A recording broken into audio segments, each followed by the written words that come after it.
Ok, donc ça, ce sont tout simplement mes positions sur le Bitcoin.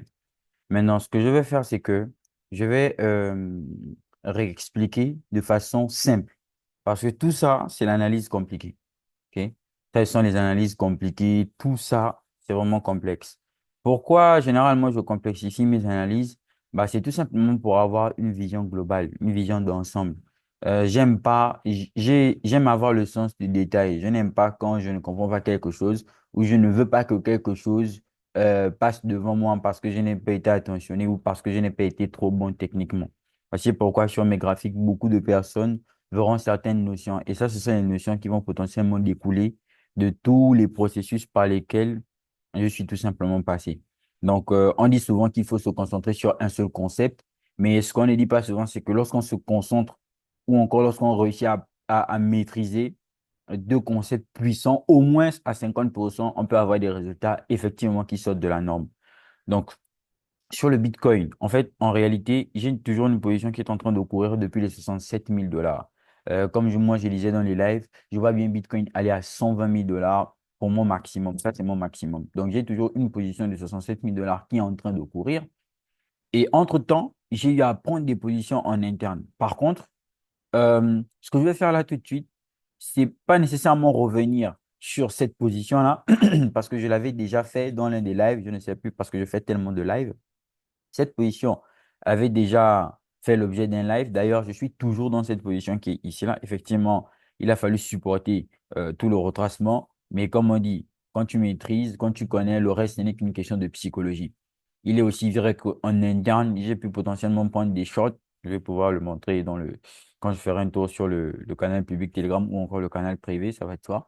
Et donc, là, on va bien se rendre compte de quelque chose, c'est que le prix, qu'est-ce qu'il a fait? Il est venu créer un nouvel ATH. Alors, comment aurions-nous pu en bénéficier et à quel point ça aurait pu être intéressant? Et là, tout de suite, je vais potentiellement changer d'abord de broker pour les explications. Voilà. Donc, on retient bien que je suis en position dans ce niveau-là et que j'ai eu à faire des renforts ici, ici, ici et ici. Donc, à peu près quatre positions sur tout le mouvement qui est là. Donc, voici ce qu'on va faire. C'est que déjà, dans un premier temps, je vais supprimer. OK, je vais supprimer ce qui est là et passer tout simplement en replay. Et ici, il sera question de voir plusieurs choses que enfin, que plusieurs traders ne voient pas. D'accord? Que plusieurs traders ne voient pas, que plusieurs traders, à la limite, ils négligent même, hein.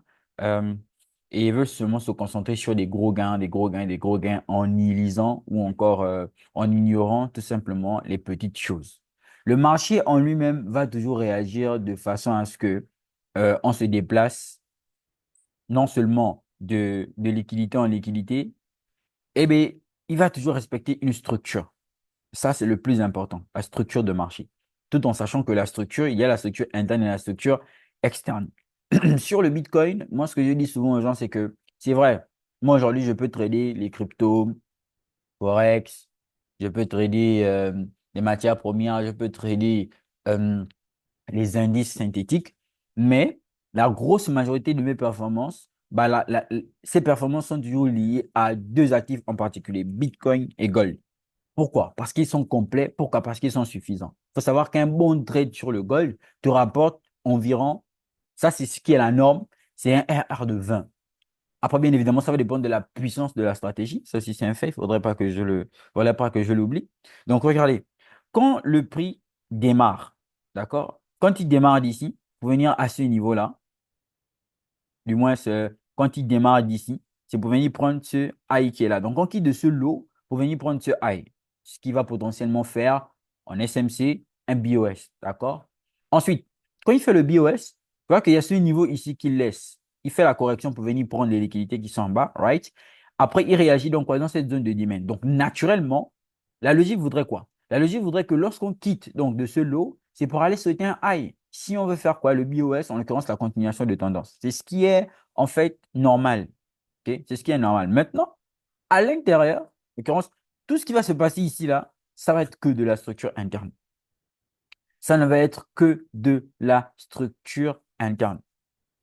Et donc, une fois on a compris ça, techniquement, Les trades qu'on va prendre en interne, là, ça va seulement être pour aller sauter la liquidité qu'elle a. En fait, ça, c'est l'approche la plus simple et la plus basique, sans complexifier les analyses. C'est l'approche la plus simple, l'approche la plus basique. Quand on quitte d'un point low, c'est pour aller à un point high. Et lorsqu'on va sauter le high, ça va potentiellement être pour faire quoi? La continuation de tendance. Break of structure, le BOS. Et ça, ce n'est qu'une histoire de structure de marché. Donc, en fait, en réalité, même la priorité de liquidité, ok, le principe de priorité de liquidité rime avec structure de marché. Tout de suite, on ne peut pas s'attendre à ce que on vienne prendre directement cette liquidité-là. Pourquoi? Parce que lorsqu'il a créé ce high, ok, il a fait le mouvement qui est revenu potentiellement dans cette zone de demand. Là, pourquoi? Violemment, de sorte à ce qu'il vienne prendre la liquidité, parce que là, il n'en avait pas créé. Ainsi, lorsqu'il vient donc chercher ce niveau de demand, donc il déclenche des ordres, ok? Normalement, on est censé, après ce niveau, aller casser celui-ci. Mais qu'est-ce qu'il a fait? Il a manipulé et c'est ce qu'il va toujours faire. On lui dit que le marché se déplace comme ça. Allez hop, allez hop, allez hop, allez hop. C'est faux. Il ne se déplace pas comme ça. Ça, c'est la théorie. Le marché, il va se déplacer, tac, il va créer des liquidités.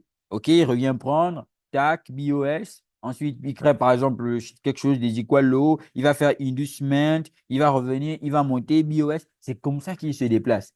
Il ne se déplace pas de façon linéaire, non. Il va vraiment se déplacer de sorte à créer des liquidités qu'il va prendre parce que ce sont des liquidités qui sont importantes. Et donc, ces liquidités, il y a les liquidités internes et les liquidités externes.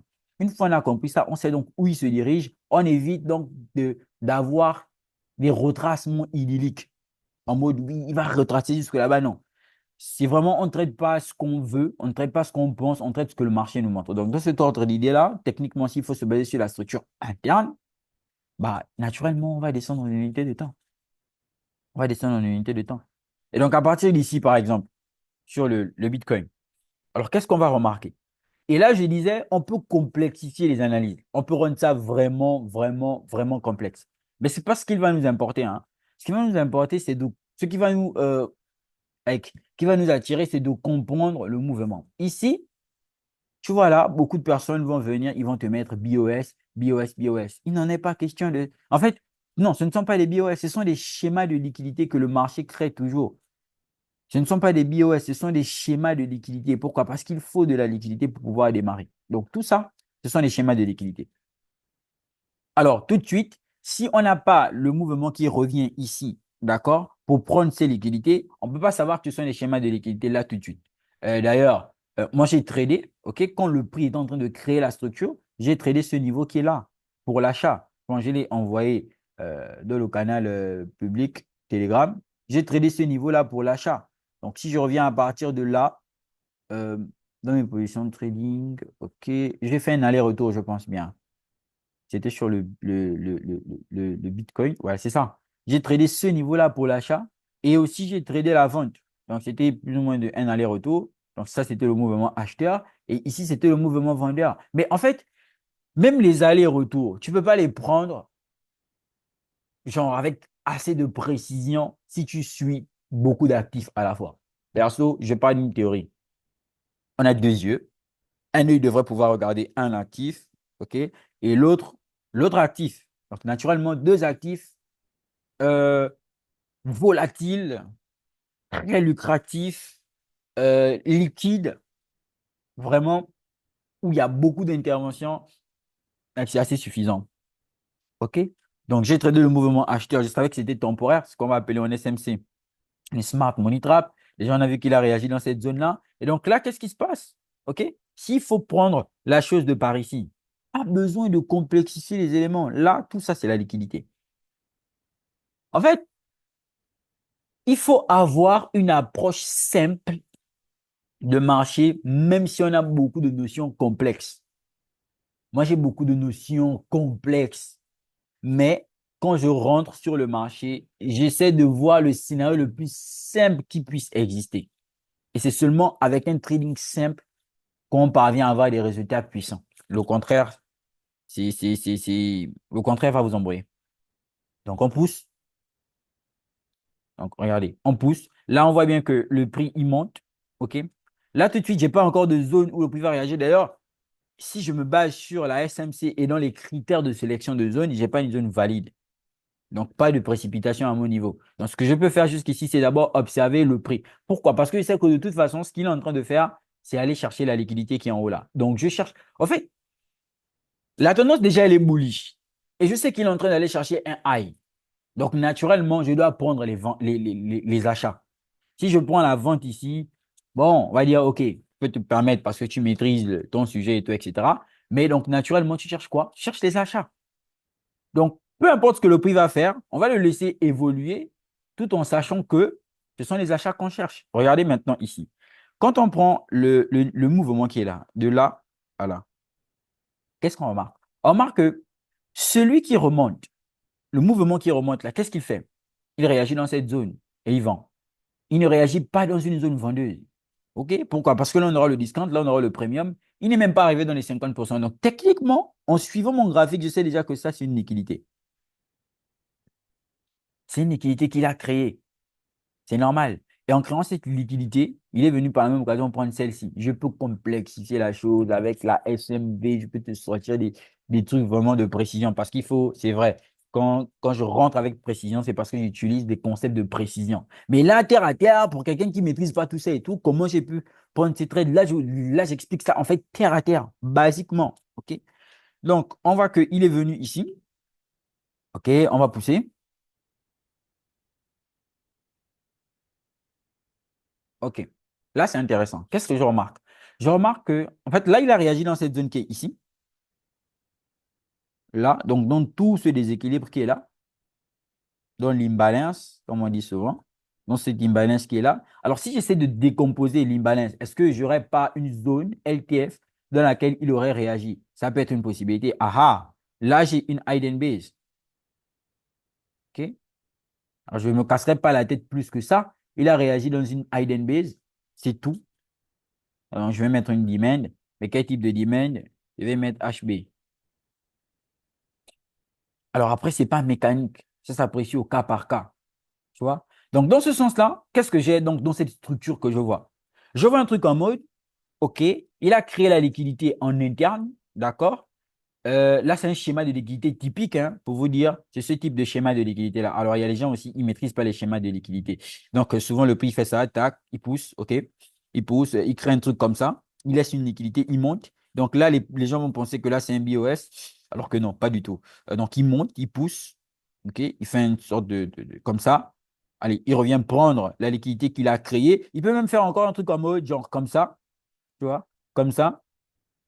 Tac, donc il fait le BOS et à partir de là, il te crée un truc genre comme ça, liquidité interne, trip top, tout bottom, tout ce que tu veux. Ici, il vient réagir dans cette zone qui en fait est une SMC trap. Après, il redescend. Et au niveau de l'OB, il crée encore un mouvement. Ça peut être de l'intuition. Il remonte. Il faut maîtriser les schémas de liquidité en fait. Donc, tout ça, ce sont les schémas de liquidité. Et là, on a un très beau schéma de liquidité qui se met en place ici. Pourquoi? Parce que là, après avoir clean toute la liquidité qui est ici, tu veux, là, tu as un inducement. En fait, c'est l'induction. C'est le faux mouvement là. Tu vois, c'est le faux mouvement qui fait semblant like de buy et qui vont aussi dans une zone qui n'est pas vendeuse, qui revient. C'est une liquidité qui est prise, c'est de l'inducement. C'est aussi un sweep liquidity. C'est aussi un sweep liquidity. Donc, dans ce sens-là, maintenant, tu vois que le schéma il se met en place. Mais toi, tu es patient. Tu vois, tu es patient. Et là, qu'est-ce qu'il fait le prix? Regarde. Avant de venir sauter ce niveau pour probablement faire un BOS, il fait une chute comme ça et il remonte. Là, les traders SMC appellent ça une FZ. Non, c'est pas une funded zone, c'est une flip zone. Tu vois? Donc là, en fait, c'est comme le prix il te parle. Il te dit, bon, le mouvement qu'il vient de faire là, c'est pas un mouvement, c'était pas, il n'a pas fait ça bêtement. Si tu reviens en unité de temps inférieure, tu vas te rendre compte que là, c'est une liquidité qui a été prise. C'est un mouvement qui sert à faire quoi? Prendre une liquidité. Après, tu vois, là, je suis en 10 minutes, donc je vais potentiellement être entre 1 heure et 1 minute. Toujours se balader, toujours suivre le graphique. Mais là, tu vois, c'est une question de patience. Il faut vraiment développer beaucoup de patience. Alors, ici, il y a un truc qui est intéressant, c'est que, tu vois ce qu'il fait? Là, il fait maintenant un BOS. Là, il te fait un BOS. Et s'il te fait un BOS, Tu es d'accord avec moi que à ce niveau, tu te dis, mais le bio, est-ce qu'il vient de me faire là? Où est la liquidité, en fait, qu'il devrait venir prendre en interne? Parce que selon le principe de la SMC, il y a la liquidité externe et la liquidité interne. Donc là, tout de suite, quelle est la liquidité en interne? Bah, là, il est clair, hein? Ce sont dit quoi l'eau, OK? Il y a cette liquidité qui est là, directe. Or, tu vois que tu ne peux plus venir attendre le prix encore ici. C'est plus possible parce que s'il vient ici, il casse tout. Pourquoi? Du fait que tout simplement, il a déjà créé cette zone flip. Donc en fait, ce sont des schémas qui reviennent et plus on backteste, plus on comprend. Maintenant là, tu as le souci de la zone. C'est quelle zone que tu choisis? Naturellement, euh, je disais qu'on se baladerait entre M30, ok? M30 à H1 à M30. Donc là, on voit que c'est assez flou en M30. Tu fais du TDA toujours. Alors là, tu te rends compte que effectivement, juste en dessous de la liquidité, il y a une zone. Là, tu as une doji signature, mais même si tu parles, tu réfléchis pas en termes de doji signature, tu as une hidden base. En fait, tu as tout ça en hidden base. Alors, jamais au grand jamais, tu vas prendre un stop loss comme ça. Genre, c'est trop. Genre, le stop loss, il est énorme. Ce que tu fais, c'est que tu appliques maintenant le principe de raffinage de zone. Donc, tu vois que c'est en mode, c'est like étape par étape. Dans le principe de raffinage de zone, tu as la possibilité de prendre cette zone-là. Ça, c'est si tu fais un trading mécanique. Mais si tu n'es plus dans un trading compulsif et que tu es dans un trading conscient, tu te rendrais compte que avant d'arriver dans cette zone, qui, bien qu'elle supple la liquidité, avant d'arriver dans cette zone, il y a une autre zone, celle-ci, celle qui est là. Tu vois, il y a cette zone qui est ici. Après, genre, il y a des gens, ils traitent comme ça, c'est chacun à son niveau, ok? Ils vont mettre le truc comme ça, la limite, des trucs, etc. Mais il faut comprendre quelque chose, c'est que ça encore, je l'ai compris dans ma formation en VMZ, Valid Market Zone, c'est que, parce qu'on fait beaucoup d'études de bougies, j'ai compris que cette zone, en fait, elle est intéressante, mais elle est, comment dire, il y a un obstacle à l'évolution du prix dans cette zone. L'obstacle, là, c'est l'IDNB, c'est elle qui va servir d'étouffer le prix. Maintenant, le problème, c'est que les hidden base, on en a partout. Donc, tu vas tellement voir d'hidden base qu'au final, tu te dis, mais c'est quelle est l'hidden base que je vais privilégier? Et ça, en fait, euh, bon, moi, j'ai vraiment remarqué que c'est en backtestant que le truc, tu vois, il est venu, il est resté. C'est pas, il n'y a pas un principe. Parce que souvent, il y a des hidden base qui sont des liquidités. C'est un fait. Certaines hidden base sont souvent des liquidités aussi. Ouais. D'où l'importance de faire du TDA. Donc, si on fait exactement ce TDA-là, on va se rendre compte que cette zone sert d'obstacle. Donc, techniquement, c'est toute cette zone-là. OK? C'est toute cette zone-là, ici. Oui, mais c'est toute cette zone. OK? Mais après, le prix il vient prendre quoi? La liquidité qui est là déjà dans un premier temps. OK, donc là, déjà, la zone, elle a été réduite. Maintenant, s'il faut effectivement chercher la correspondance en LTF de cette hidden base, bah, techniquement, on voit que là, en venant par exemple en 10 minutes, on a cette inside OB. OK? Et si je viens par exemple en 7 minutes, on voit que là, bah, ça descend encore de plus en plus. Si je viens en 6 minutes, OK? Donc, je vois que là, il y a à peu près cette bougie qui est là, hein. OK? Donc, si je viens en 5 minutes, alors maintenant, il y a des gens qui me disent souvent, oui, comment toi tu raffines, etc. Donc, je peux m'arrêter là. Ok, je peux m'arrêter dans cette zone-là. Là, ça m'est pertinent. Ça, c'est une pertinence. C'est une zone qui a été raffinée. Et donc là, le stop loss, bah, il va suivre, hein. Il va suivre tel quel. Alors, on peut raffiner jusqu'ici. Mais souvent, l'abus de raffinage ou le raffinement et compagnie, là, ça tue les setups. Ça tue les graphiques. Donc là, ça fait vraiment du sens qu'ils viennent dans cette zone-là, boum, et ils démarrent. Ça aurait vraiment du sens. OK? Vraiment, non, mais vraiment du sens. Ce serait pertinent. C'est une zone qui a été travaillée. C'est une zone qui est exploitable. Donc, c'est très, très, très important. C'est bon? Minute, j'arrive. J'arrive.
Allô?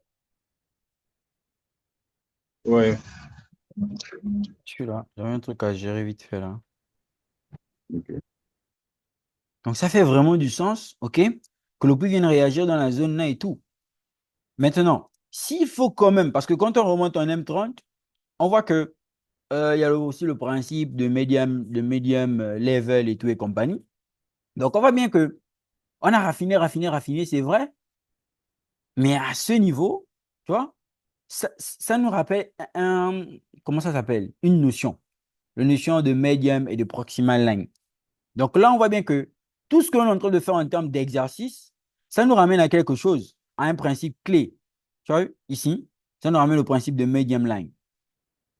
Donc maintenant, pour plus de sécurité, pour plus de garantie, on peut prôner effectivement ici, en étant euh, en termes d'entry. Alors, c'est une notion que je développe vraiment en formation. Donc, ça encore, ce principe de raffinage-là, c'est lui qui va nous permettre de faire quoi? De comprendre, d'avoir des trades à faible exposition pour des profits assez importants. Donc, ça veut dire que là, c'est là où je vais tenter quoi? Je vais tenter le buy dans un premier temps. Donc, en l'occurrence, le buy de renforcement. Donc, allez hop. Et là, nous sommes on est entre M30 et jusqu'à M1. Tout ça, ce sont les unités de temps de confirmation, hein. Donc là, on peut directement tenter un buy. En fait, pourquoi généralement on va tenter on va faire on va attendre des confirmations. On va attendre des confirmations, c'est pour des raisons d'incertitude et compagnie. Mais là, le setup, il est clair. Donc, naturellement, là, on cherche quoi? NATM à venir sauter cette liquidité. Tout comme on peut se dire, bon, peut-être que l'OPI ira chercher une nouvelle ATH. Donc, généralement, moi, ici, ça va être un TP1. Et pourquoi pas aller chercher d'autres niveaux en fonction de comment est-ce que l'OPI va évoluer, la force du prix, etc. Donc, je peux aussi souvent prôner ce que j'appelle un TP ouvert. Donc, après la zone, tu vois, dès que tu as terminé de tracer, sélectionner ta zone, tu vas, tu laisses couler, en fait. Tu ne sais pas ce qui va se passer. Si le prix va te stop après ou pas, ça, vraiment, ça ne dépend pas de toi. Toi, tout ce qui dépendait de toi, c'était le fait que tu devais normalement faire ton analyse. Donc là, on arrive, on voit que le prix arrive, il nous déclenche. C'est assez précis d'ailleurs. OK? Donc là, il nous déclenche. Alors, comment, jusqu'à l'ATH, on voit bien que c'était un R de 38. Là, on est peut-être en train d'aller chercher un R de 60 et compagnie. Alors, jusqu'ici, on voit bien que tout ça, c'était les liquidités qui devaient sauter, hein, genre dans le court terme. Et là, on voit que ça, c'était une grosse signature de liquidité en attente. Alors, on est en M30, OK? On voit que le prix a sauté en interne. Il a ce BOS qui est là, qui l'a sauté. Et donc, ça, c'est la structure interne. Donc, en interne, il y a ce BOS qui est là, qui a été sauté. Boum. Maintenant, je viens ici. On laisse le prix évoluer. Maintenant, regardons quelque chose. Dans son évolution, on remarque quand même une chose. On remarque que ça allait vite, très vite même. C'était à partir de, ici, la chute qu'il y a eu, c'était à partir de 15 heures. Là, l'achat, c'était à 16 h, 17 h. On est donc quoi? On est dans la kill zone, donc dans la tranche de kill zone du Bitcoin. J'avais donné des heures sur la chaîne YouTube Wiz Crypto. Pas sur celle-ci, mais sur Wiz Crypto. J'avais donné une tranche, les horaires. Donc là, on voit bien qu'on est dans cette tranche horaire-là. Et le prix, il a évolué. Donc ça aussi, c'est important. C'est important d'allier setup à timing. Genre, on dit qu'une bonne position, c'est une position qui combine timing et, comment dire, exposition. Donc, à quel point sommes-nous exposés et le timing. C'est très important, le timing. Donc, on pousse. OK. Qu'est-ce qu'on remarque à partir d'ici? On remarque que le prix, OK, il est venu réagir dans ce niveau-là, dans une zone d'étouffement, dans une night base. Quand il réagit à l'intérieur, qu'est-ce qu'il fait? Il casse celui-ci, ce niveau qui est là. Or, n'oublions pas quelque chose, c'est que ce niveau-là, c'était pour venir créer quoi? N'est-ce pas le BOS? Après avoir créé cette structure ici, il devait venir créer ce BOS qui est là. Par contre, ce qu'on remarque encore d'autre, c'est que il a laissé une liquidité. Parce que quand il crée le niveau, ici, il y a une liquidité qu'il a laissée. Et si tu te souviens, je te disais que il y a un schéma de liquidité qui se fait souvent. Genre en mode, je vais refaire, OK? Il fait ça, il fait mine de fin BOS, il revient ici, dans la zone là. Après, il fait ça, allez hop, il fait le BOS, OK? Il peut créer oui ou non de la liquidité qu'il va revenir chercher, OK? Et il va démarrer. C'est le schéma là qui est là. En fait, là, tu as le BOS, Mm. OK? Ici, tu as le nouveau BOS qui a été créé,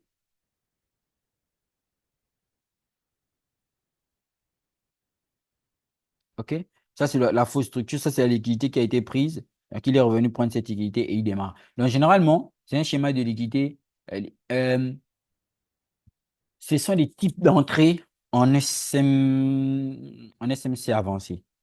Donc là, on voit qu'il y a ça. Ici, qu'est-ce qu'on remarque? On remarque que quand même, en termes de validité de zone, ça devient un peu complexe de sélectionner une zone ici. Par contre, ce qu'on peut déjà remarquer, c'est que il y a un gros déséquilibre qui est là. Donc, compte tenu de la force du prix, il y a de fortes chances qu'il ne chute pas jusqu'en bas ici. Parce que s'il vient jusqu'en bas ici, ça sous-entendrait qu'il pourrait faire quoi? Casser le niveau. Donc là, ici, maintenant, dans ce sens-là, on voit bien que, il y a cette zone qui est là, hein. Il y a cette zone qui est là, qui peut servir de niveau. On voit que quand même l'imbalance elle est assez intéressante. Donc, on voit aussi qu'il y a cette zone qui est ici. Donc, je vais potentiellement pouvoir la matérialiser. Mais, perso, après, là, on peut la raffiner, hein. On peut la raffiner.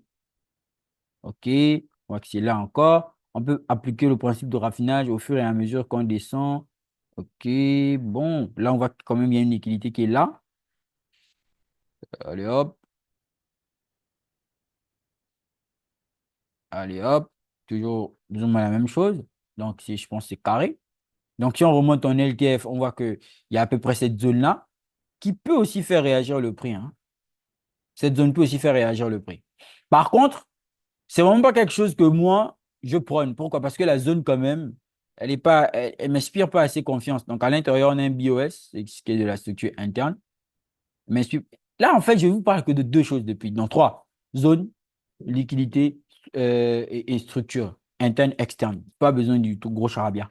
Donc là, on voit que le prix aurait pu réagir dans la zone où je disais là. Mais perso, je vais pas, dans ce genre de situation, généralement, je vais prendre des confirmations.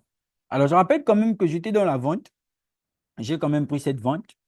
Ouais, les gars, parce que je vous assure que quand vous êtes à l'aise, quand vous connaissez bien votre sujet, il y a des trucs que vous pourrez faire. Donc, j'ai quand même pris le mouvement vendeur aussi. Vous allez me dire, ouais, mais toi, tu chopes tous les mouvements sur le Bitcoin. Alors, j'ai pris cette vente. Je ne sais pas si je l'ai publié ici. Non, je l'ai pas. Par contre, je ne l'ai pas publié ici. Je l'ai publié en statut. Bon, c'est pas grave. Sur mon statut WhatsApp. Pas grave. On pousse.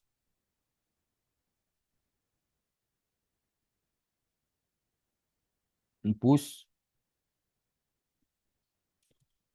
Tu vois? C'est-à-dire que même là, le prix, il est venu réagir où? Ah oui, ici, après avoir pris cette liquidité, il est venu réagir dans cette zone qui est là. Donc, il est même venu réagir sur quoi? Sur la liquidité qui, normalement, devrait être prise. Donc, dans ce genre de situation, souvent, j'évite de me mettre en danger.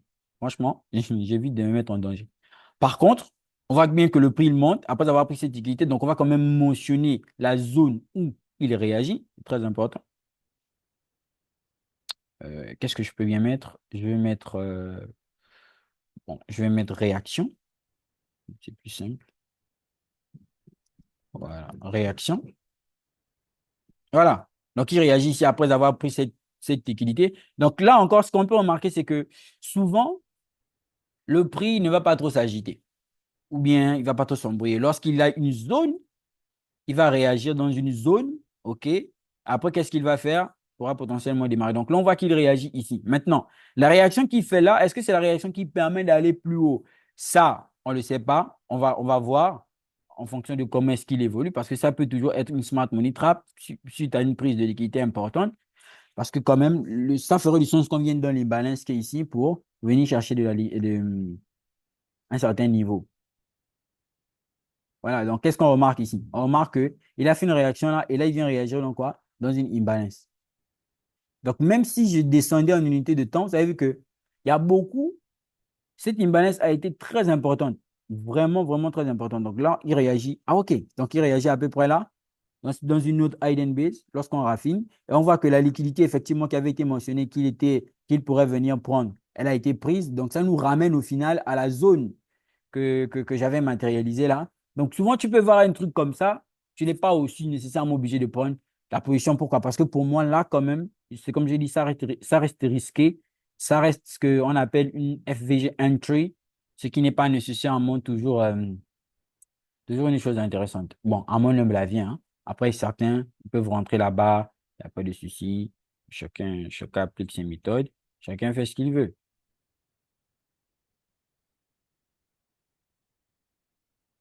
Donc là, on voit que le prix évolue. Après, le truc aussi, c'est qu'il faut apprendre à accompagner le prix, aussi bien en LTF qu'en HTF, pour se balader, pour chercher des confirmations, pour chercher des zones, il faut. Donc, c'est exactement ça, en fait. Là, par exemple, il y avait une entrée. Tac, prise de liquidité. On vient ici, on démarre. Je pense, c'est l'entrée que j'ai eu à prendre sur ce niveau-là. Tac, prise de liquidité, tac, tac, et on démarre. Voilà. Et on voit que là, après le prix, qu'est-ce qu'il fait? Il pousse. Donc, c'est sur cette zone entry. Il pousse. Mais ici, après avoir réagi dans cette zone, l'entrée était donc une entrée de confirmation. Regardez. C'est elle qui est ici.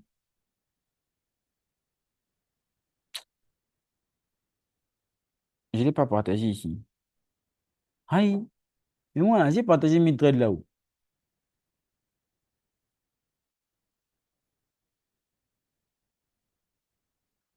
J'ai pensé l'avoir partagé ici.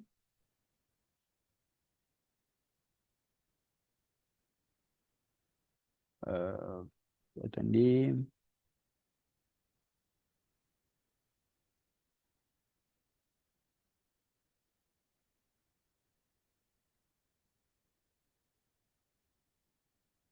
Ah, je ne retrouve plus, hein.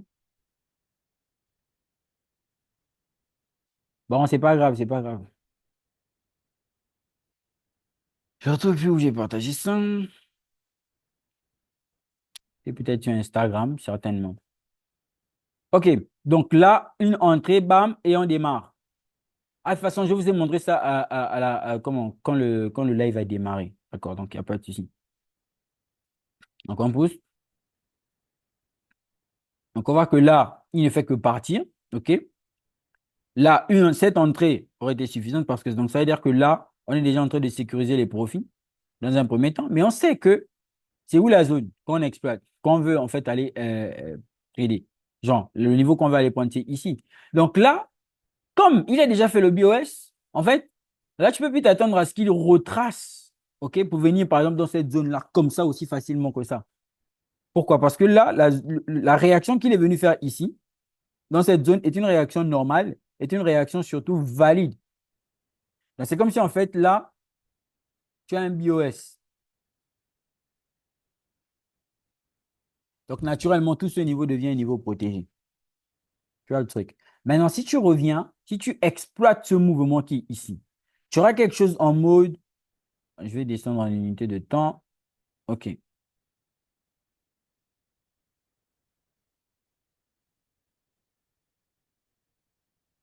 Donc là, je vais plus faire ça comme ça.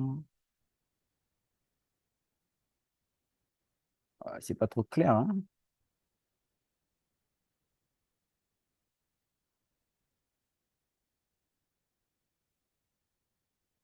Donc, je vois que là, il y a une structure en interne qui se met en place. Il y a une structure en interne qui est en train de se mettre en place. Elle est là. Elle est ici. C'est-à-dire que là, tu vois, c'est plus ou moins le même schéma qui se répète. Là, tu as une liquidité qui a été sautée. Ici, tu as une liquidité en interne qui a été sautée. Ce broker n'est pas très, comment dire, précis. Tu dis que tu as une interne qui a été sautée, OK. Donc, tu as le prix qui réagit à peu près dans cette zone qui est là. Ça va pas trop te compliquer la vie. Tu vas mettre un truc comme ça. Donc, je vais mettre réaction. OK? Ensuite, tu vois que ici, qu'est-ce qu'il fait? Bah, c'est la même chose. Il fait cette prise de liquidité qui est là. Il fait une grosse liquidity. OK? Donc, naturellement, tu t'attends à quoi? Est-ce qu'il vient de sauter celui-ci? Ce niveau qui est là? Parce que c'est une liquidité là tout de suite. Mais cette prise de liquidité, techniquement, on devrait pouvoir exploiter le niveau. Tu vois, là, il y a une hidden base. Il y a de fortes chances que le prix vienne réagir à l'intérieur après. Donc là, qu'est-ce qu'il fait? Regarde ce qu'il fait. Là, le schéma qu'il est en train de faire, c'est comme un schéma en création de liquidité. Genre là, déjà, tu vois une signature de liquidité en attente.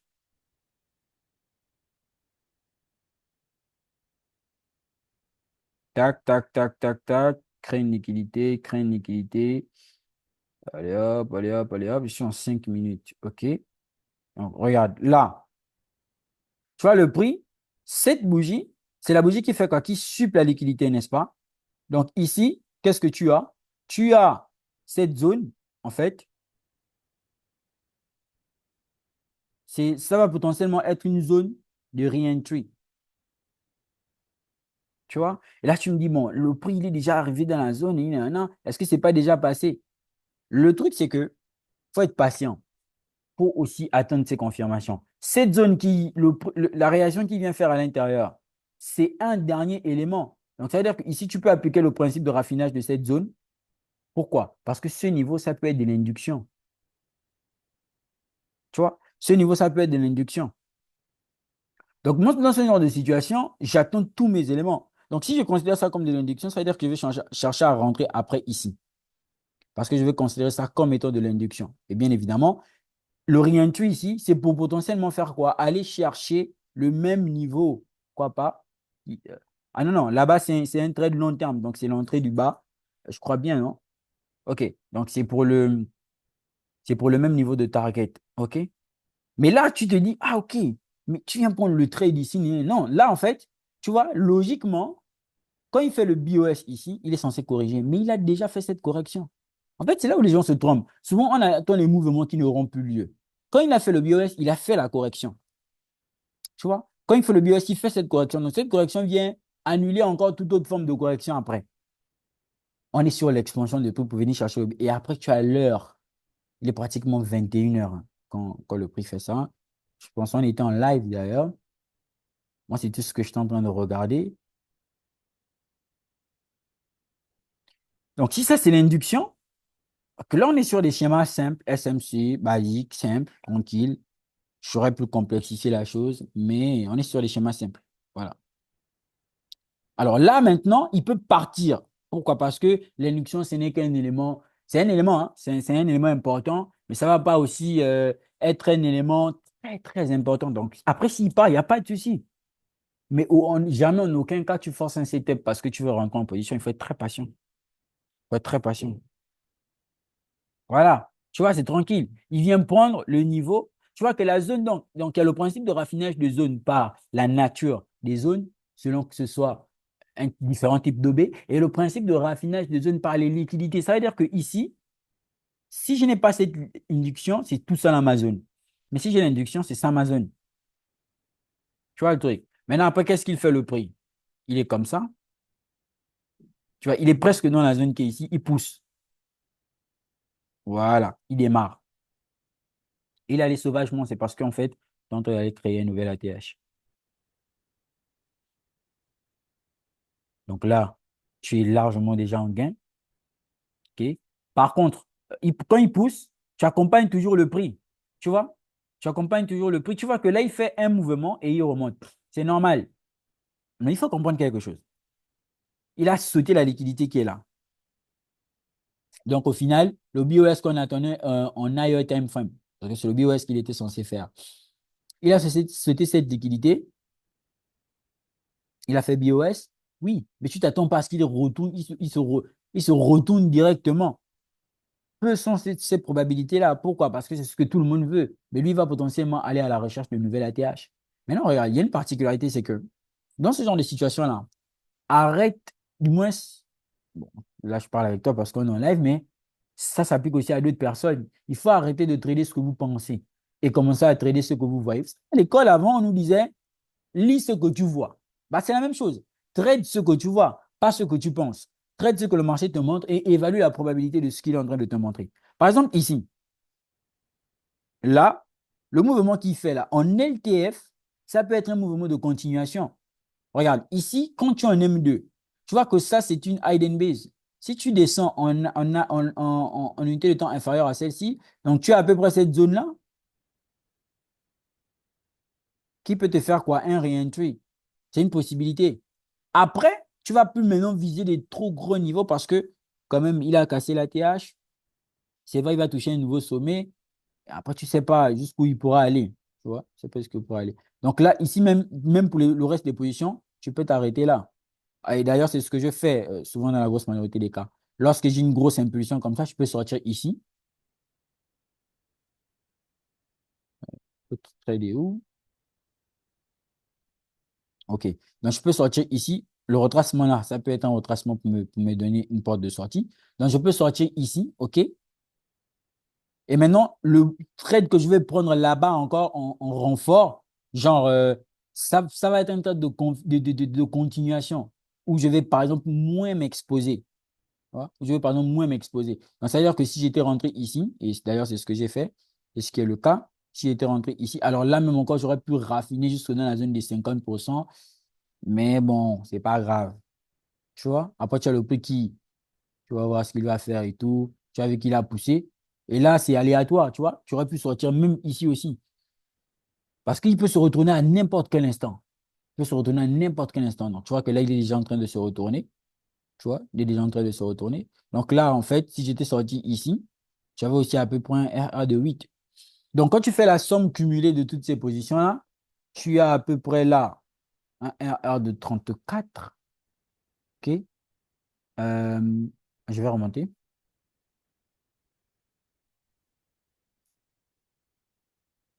OK, donc ici, tu as un R de 46. Là, tu as là, tu as un R de 34. Alors, il faut savoir que sans compter même ce mouvement, et n'oublions pas celui-ci aussi, parce que je suis toujours en position aussi sur ça. Je vous avais dit que je suis un achat ici. Je vais sortir, couper le replay. Voilà, donc je suis toujours en achat ici. C'est l'achat que je compte garder avec celui qui est en bas là-bas. Donc là, déjà, sur ce niveau-là, tu aurais pu quitter des 200 $ pour les 13 000 $, surtout avec ce mouvement qui est là en moins de 30 minutes, en moins de 1 heure, à peu près environ 50 minutes, en moins d'une heure. Ouais, parce que ici, quand tu démarres, tu vois, tu démarres, là, tu as à peu près une vingtaine de minutes. Quand tu quittes d'ici aussi, tu démarres, tu as à peu près aussi une vingtaine de minutes. Et bon, après ça, c'est quand il y a de l'impulsion, mais c'est ce qui est ça, en fait, tu vois. Donc, ce sont les trades que j'ai pu prendre dans la nuit, les trades qui étaient assez simples, assez basiques. Tu vois. Collecteur avait ici reentry, entry, reentry. Et là, je suis toujours en achat sur le Bitcoin, le Bitcoin et autres. Mais tu vois qu'il y avait absolument rien de sorti en fait. Alors là, je dois sortir. Il est 10 heures, je dois sortir. C'est bon? Ouais, bien, ouais. C'est un peu ça.